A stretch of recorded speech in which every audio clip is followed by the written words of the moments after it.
মাজুলী মহানগৰীত এতিয়া বৰ্তমান প্ৰবল বানপানী আৰু আজি বানপানীৰ মাজতে এটা হৰিণা পহু উটি আহিছিলে আশ্ৰয় বিচাৰি পেলাই।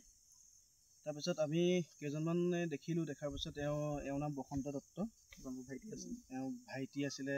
তেওঁ ভায়েকে গৈ পেলাই পহুটো ধৰিলে, হৰিণা পহুটো। তাৰপিছত আমি আছিলোঁ, আমাৰ লক্ষীৰাম দাস, মই দীপু ভূঞা, আমি এনেকৈ গোটেই ল'ৰাখিনি গোট খাই পহুটো ধৰি আমি নিয়াজ এটা আশ্ৰয় জেগালৈ, আশ্ৰয় ল'বৰ জেগালৈ লৈ গ'লোঁ। আৰু তাৰপিছত আমি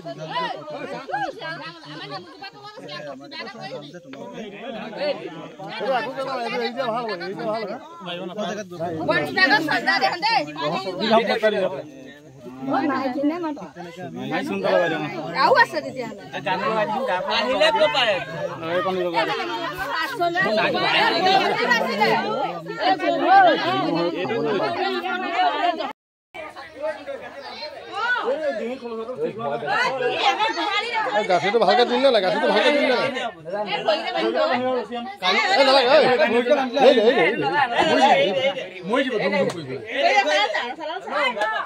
হেল্ল' আত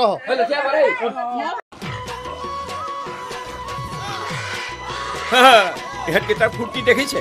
বিয়মৰ দানা দিলোহে মাত্ৰ খাই শেষে।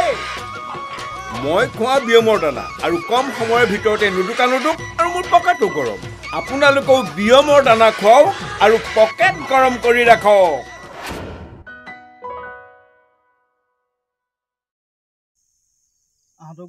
মাজুলী মহানগৰীত এতিয়া বৰ্তমান প্ৰবল বানপানী আৰু আজি বানপানীৰ মাজতে এটা হৰিণা পহু উটি আহিছিলে আশ্ৰয় বিচাৰি পেলাই। তাৰপিছত আমি কেইজনমান দেখিলোঁ। দেখাৰ পিছত এওঁৰ নাম বসন্ত দত্ত, ভাইটি আছিলে।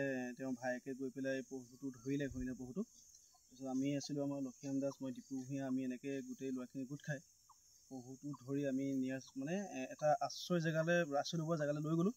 আৰু তাৰপিছত আমি বিভাগীয় কৰ্তৃপক্ষক, ফৰেষ্ট ডিপাৰ্টমেণ্টক ফোন কৰিলোঁ। তেখেতসকলে আমাক এটা কথাই জনালে যে তোমালোকে পহুটো অকণো কষ্ট নোপোৱাকৈ ৰাখা আৰু যদি পাৰা অকণমান ওখ জেগাত গৈ পেলাই তোমালোকে ফটো চটো মাৰি বা ভিডিঅ' কৰি পেলাই পহুটো এৰি দিয়া। আৰু ঠিক তেনেকৈ আমি এখন নাৱেৰে আমি পহুটো ধৰি আনিলোঁ আৰু ধৰি আনি পেলাই ধুনীয়াকৈ তেওঁক আমি এৰি দিছোঁ। আৰু এই যিটো আমাৰ এৰা ভিডিঅ' আমি ফৰেষ্টলৈ প্ৰেৰণ কৰিছোঁ।